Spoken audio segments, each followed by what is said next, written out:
Hallo zusammen und willkommen zu einer neuen Folge von Michaels Modellbaustube. Da ja der Live-Workshop von letzten Mittwoch in die Hose ging, möchte ich euch heute gern zeigen, wie ich das Boot gealtert habe. Also, bis gleich! Wie schon im letzten Teil erwähnt, da kamen für die Alterung hauptsächlich die Wettering Pencils von AK zum Einsatz. Bevor ich euch aber zeige, wie man damit arbeiten kann, da schauen wir uns doch die Stifte mal kurz genauer an. Die bunten Pencils da, das sind nämlich im Grunde genommen nichts anderes als Aquarellstifte. Von AK gibt es auch ein Buch dazu, das ich sehr empfehlen kann. Und darin wird sogar erwähnt, dass man das Rad quasi nicht neu erfunden hat, sondern das vorhandene Material, sprich die Aquarellstifte, dem Modellbauer zugänglich gemacht hat. Wie?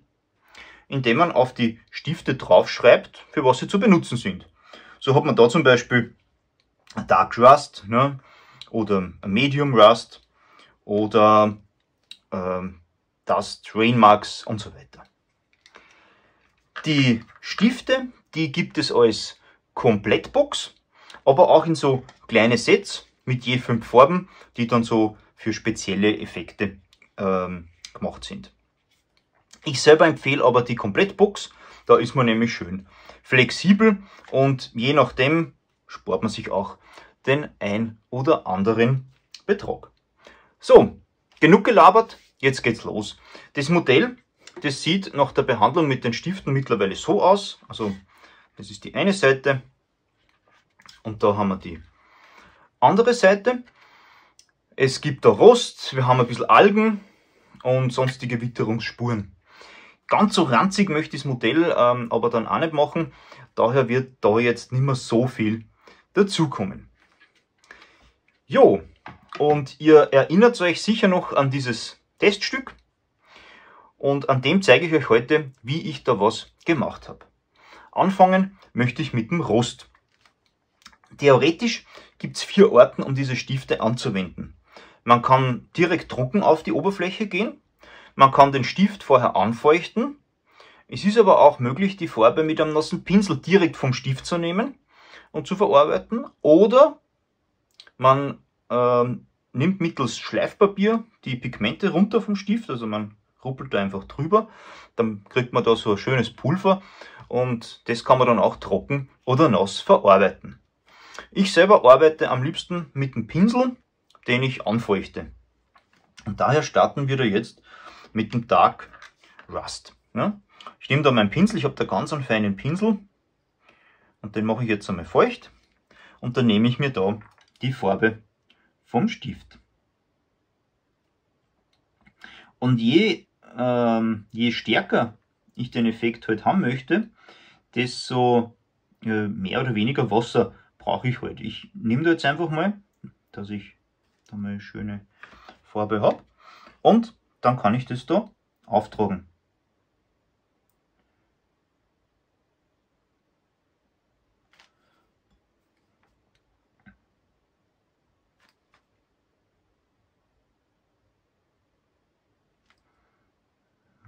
So.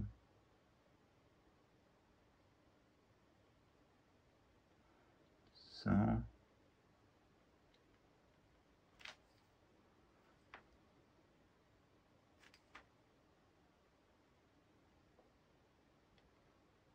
So. Gut. Habe ich das aufgetragen, dann nehme ich da diesen Flachpinsel, den ich mir ebenfalls ein bisschen befeuchte, aber wirklich nur befeuchte, und dann kann ich das Ganze verwischen.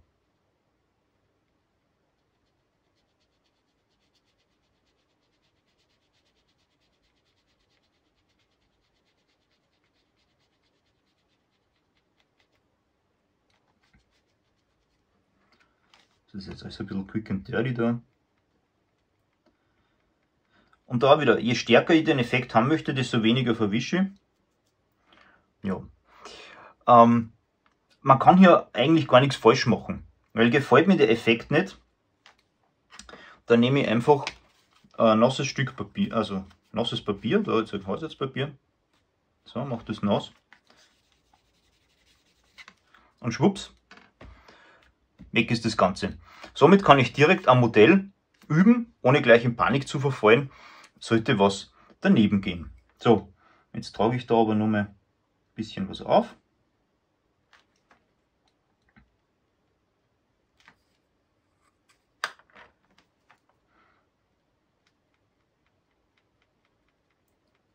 So.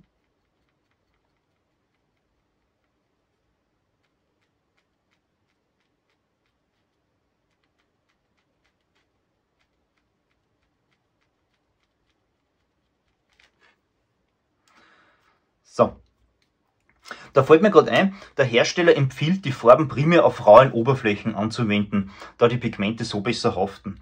Also wenn man schon eine Schicht Klarlack als Schutz auftragen muss, dann sollte es vorzugsweise Mattlack sein.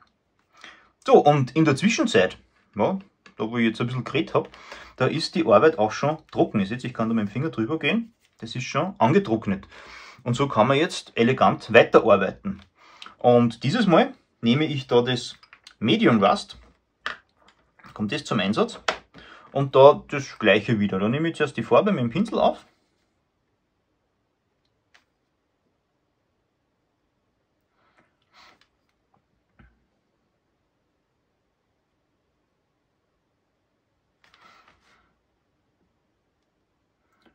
Fahre dann da ein bisschen rein.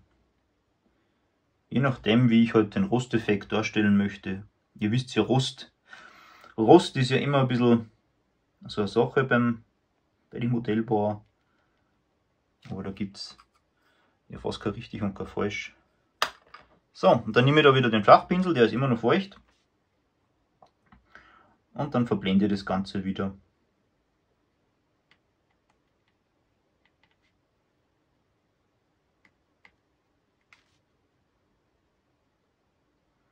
So wie ich es halt haben will.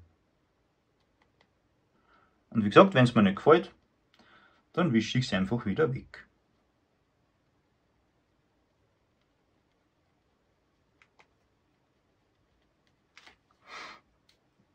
So, damit da jetzt ein bisschen Abwechslung ins Spiel kommt, da zeige ich euch, wie ich an den Schwimmkörpern die Algen aufgemalt habe. Da sind diese zwei Grüntöne zum Einsatz gekommen, einmal dunkel, einmal hellgrün. Aber diese habe ich nicht mit dem Pinsel verarbeitet, sondern mit einem Stück Schwamm. Und das ist auch ganz einfach. Da nehme ich einfach den Schwamm. Anfangen tue ich da jetzt mit dem Dunkelgrün. Also immer die dunkelste Farbe eigentlich zuunterst. Ne? Und befeuchte mir da jetzt diesen Schwamm. Und mit dem nehme ich jetzt die Farbe da vom Stift.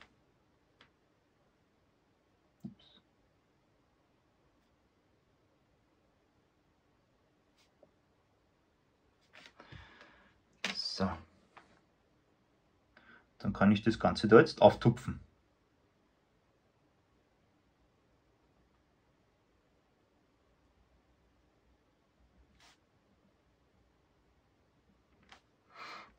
Habe ich das gemacht, dann nehme ich jetzt ein trockenes Stück Schwamm und verblende das Ganze.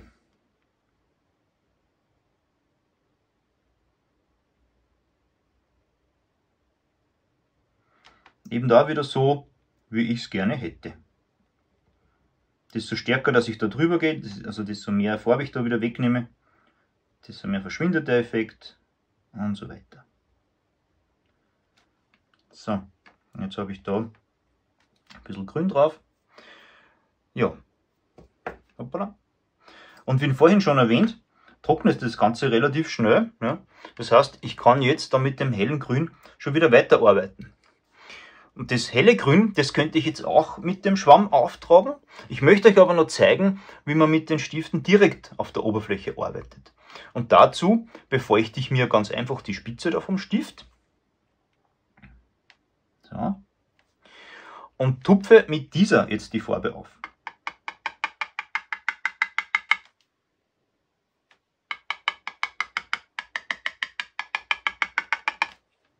So.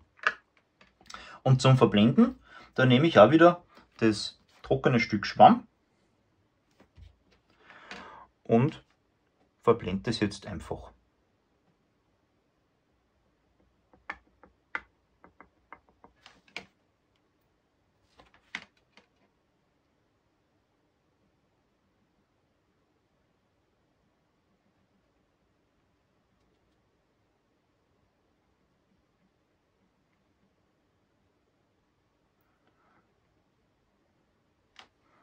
So. Voilà. Und zu guter Letzt, da zeige ich euch noch, wie man trocken mit diesen Ackerstiften arbeiten kann. Und dazu nehme ich da das Dust and Rain Marks. Das spitze ich mir kurz an, dass das schöne Spitze hat. Ja.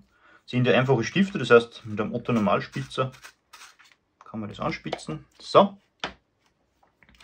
Und mache mir da jetzt ein paar Striche.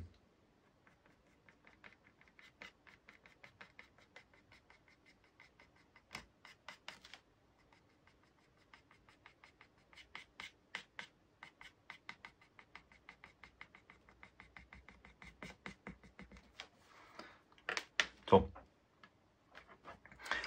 Und da kommt jetzt wieder der feuchte Flachpinsel zum Einsatz. Macht man den wieder ein bisschen feucht.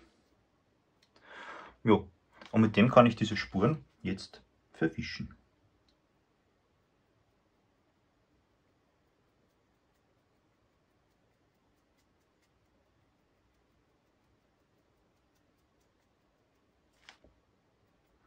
Und da wieder, wenn mir der Effekt nicht gefällt, dann kann ich jetzt da, wie da zum Beispiel, die Farbe einfach ganz wegnehmen. Schau, da auf der Seite gefällt es mir nicht. Weg damit. So.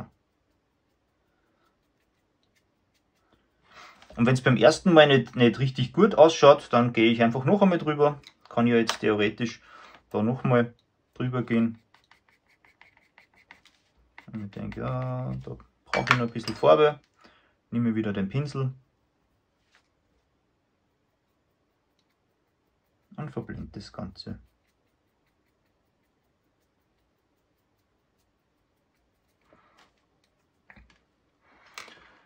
Jo. So, jetzt wisst ihr also, wie man mit Aquarellstiften, Wasser und ein paar Hilfsmittel, wie dem Schwamm zum Beispiel, schnell und einfach interessante Effekte erzeugen kann. Und das alles ohne Chemie und Gestank, wohlgemerkt. Man arbeitet da ja schlussendlich nur mit Farbpigmenten und stinknormalem Wasser. Wie sieht es bei euch aus? Habt ihr diese Stifte auch in Verwendung und wenn ja, kommt ihr damit zurecht? Eure Antworten und Fragen zum heutigen Thema würden mich brennend interessieren und ich freue mich daher schon auf einen regen Austausch in den Kommentaren. Ja, und bis zur nächsten Folge, da wünsche ich wie immer eine gute Zeit und viel Spaß beim Modellbau. Euer Michael.